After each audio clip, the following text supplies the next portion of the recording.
नमस्कार दोस्तों, मैं हूं पार्थ सारथी और आप सबका स्वागत है इंडियन हॉरर नाइट में।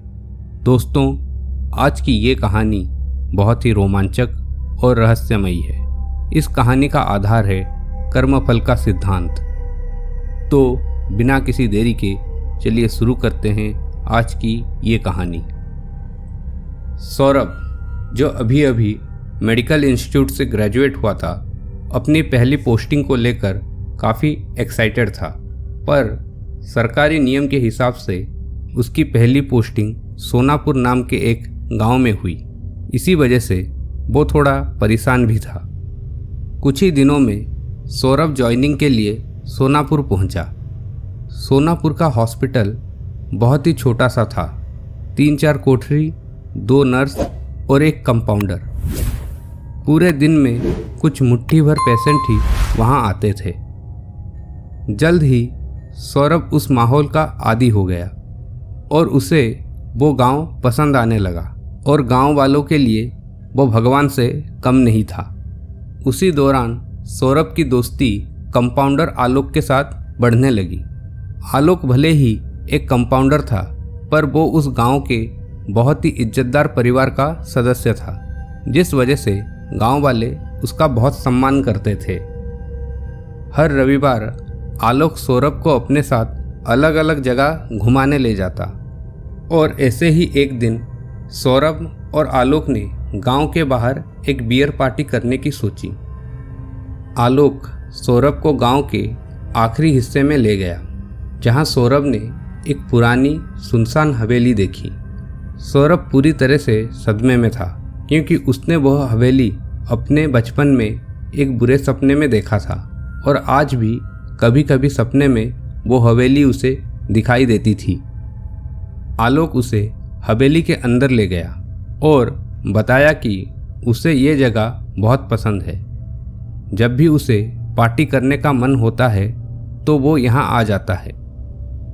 एक समय था जब ये जगह घर और बाजारों से घिरा हुआ था, लेकिन एक सरकटे प्रेत के आतंक के कारण सब लोग यहाँ से चले गए। आलोक गांव वालों के इस व्यवहार पर हंस रहा था और उसने कहा कि गांव के सारे लफंगे यहाँ पार्टी करने आते हैं, लेकिन आज तक किसी ने भी उस प्रेत को नहीं देखा। कुछ पैग पीने के बाद सौरभ ने आलोक को अपने सपने के बारे में बताया, लेकिन आलोक ने कहा कि यह एक कल्पना हो सकती है और उसने सौरभ को थोड़ी कम हॉरर मूवी देखने का सुझाव दिया।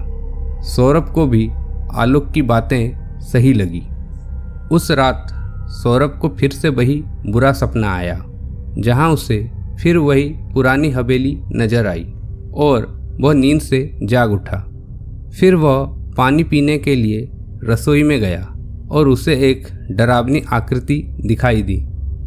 एक बिना सिर का लड़का, जिसके एक हाथ में तलवार और दूसरे हाथ में एक कटा हुआ सिर था। सौरभ इतना डर गया कि उसने अपने पेंट में ही पेशाब कर दिया और बेहोश हो गया। अगली सुबह उसने खुद को सुरक्षित और सही सलामत पाया। उसने सोचा कि यह सब शराब के वजह से हुआ होगा और उसने इस घटना को नज़रअंदाज कर दिया। अब ये चीज़ नियमित घटने वाली एक घटना बन चुकी थी। सूरज डूबने के बाद सौरभ को रोजाना वही सरकटा लड़का दिखाई देने लगा और उस प्रेत की उपस्थिति का असर अब सौरभ के चेहरे पर दिखाई देने लगी थी। आलोक ने यह नोटिस किया और उसने सौरभ से पूछा उसके साथ क्या हो रहा है। वो उसका कॉल रिसीव नहीं करता। सूरज डूबने के बाद अपने आप को घर में बंद कर लेता है। क्या उसके साथ कुछ हुआ है या फिर किसी ने उसको कुछ कहा है? सौरभ ने आलोक के सवाल को नज़रअंदाज कर दिया और अपने काम में व्यस्त हो गया। पर उस रात जब सौरभ सोया हुआ था, तब उसे अपने सीने पर कुछ भार महसूस हुआ और उसकी आंखें खुल गई। उसने पहली बार उस प्रेत की आवाज़ सुनी। मैं तुम्हारा इंतजार कर रहा था। तुम्हें यहाँ आने में बहुत समय लग गया। मेरे पास तुम्हारा खजाना है। इतना सुनते ही सौरभ आधी रात को नंगे पैर भागते हुए सीधा आलोक के घर पहुंच गया और उसके घर के दरवाजे पर जोर जोर से दस्तक देने लगा। फिर कुछ ही देरी में आलोक ने दरवाज़ा खोला। सौरभ की इतनी बुरी हालत देखकर आलोक घबरा गया और उसे अपने घर के अंदर ले गया। सौरभ की हालत कुछ कहने सुनने की नहीं थी। आलोक पूरी रात उसके साथ रहा और कुछ ही देर बाद सौरभ की आंखें लग गई। जब सुबह वो उठा तो उसने देखा कि गांव के कुछ बड़े लोग और आलोक के दादाजी उसके पास बैठे हैं। उन्होंने सौरभ को पिछली रात घटी घटना के बारे में पूछा। सौरभ ने उनको सब कुछ साफ साफ बता दिया जो सब उसके साथ घटा था।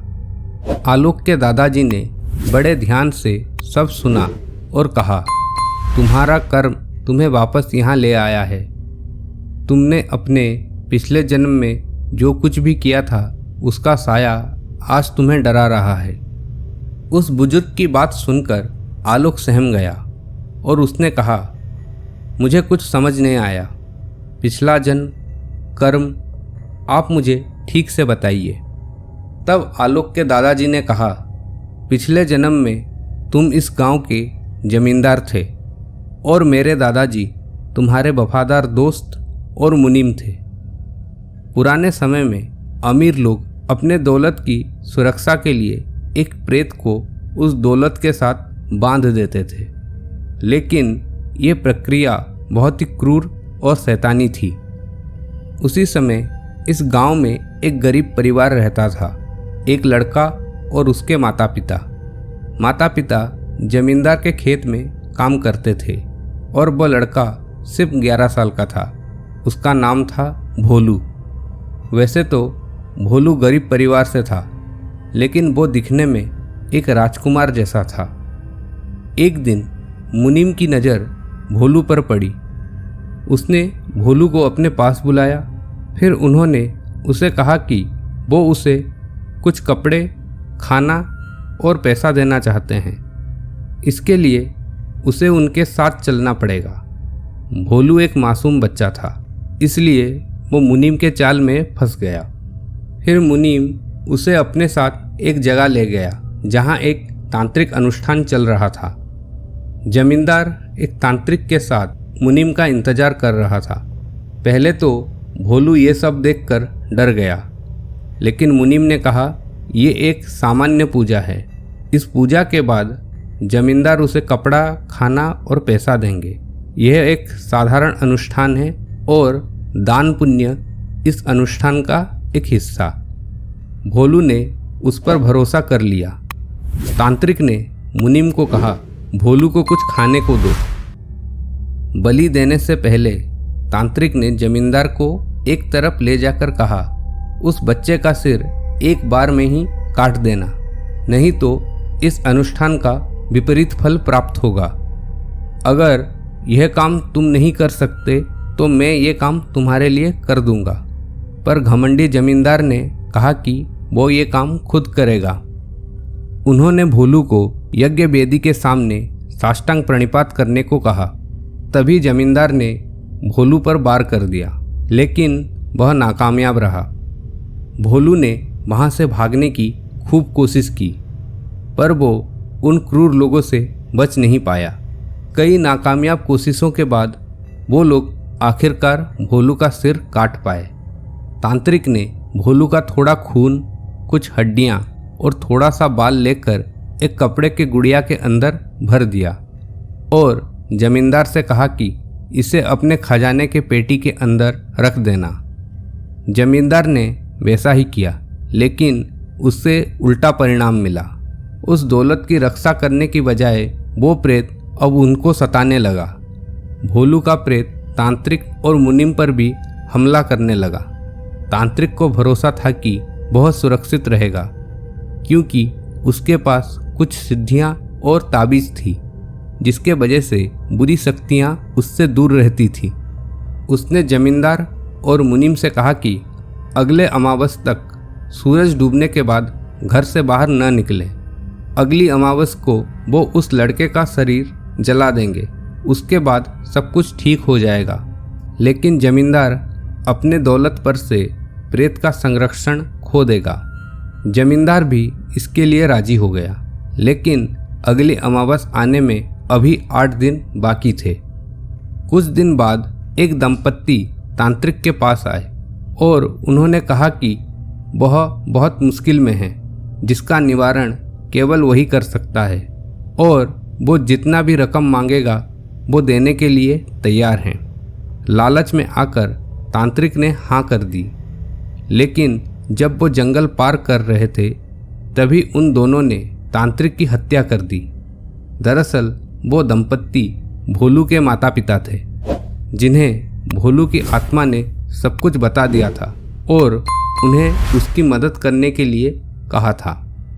जब मुनीम ने जमींदार को इस घटना के बारे में बताया तो जमींदार ने कहा कि चिंता की कोई बात नहीं, क्योंकि वो जानते हैं कि आगे क्या करना है, लेकिन तब तक घर से बाहर ना निकलें। मुनीम ने खुद को अपने घर के अंदर बंद कर लिया, लेकिन एक रात उसके पेट में मरोड़े उठने लगी। इसीलिए उसने अपने पत्नी को अपने साथ खेत तक चलने के लिए कहा। उसकी पत्नी लालटेन लेकर कुछ दूर पर खड़ी रही और मुनीम अपना पेट साफ करने के लिए एक झाड़ी के पास बैठ गया, लेकिन उसे बहुत ज़्यादा समय लग रहा था। फिर मुनीम की पत्नी जांच करने वहाँ गई, लेकिन उसे एक भयानक स्थिति में मुनीम की लाश मिली। बहुत सारे लोगों ने कहा कि उन्होंने गांव में एक बिना सर वाला लड़के का प्रेत घूमते हुए देखा है। वह एक हाथ में अपना सिर लिए हुए है और दूसरे हाथ में एक तलवार। इन सब घटनाओं के बाद भी जमींदार ने अपना धैर्य नहीं खोया और अमावस का इंतजार करता रहा। अमावस के दिन वह अपने कुछ लोगों के साथ उस लाश को खोदकर निकालने के लिए गया, लेकिन जब वो उस जगह पहुंचा तो देखा कि वो जगह पहले से ही खुदी हुई थी और खाली थी। जमींदार को यकीन था कि भोलू के माता पिता ने ये काम किया है, इसीलिए उसने उसके माता पिता से पूछा कि उसका शरीर कहाँ है, लेकिन उन्होंने बताने से साफ मना कर दिया।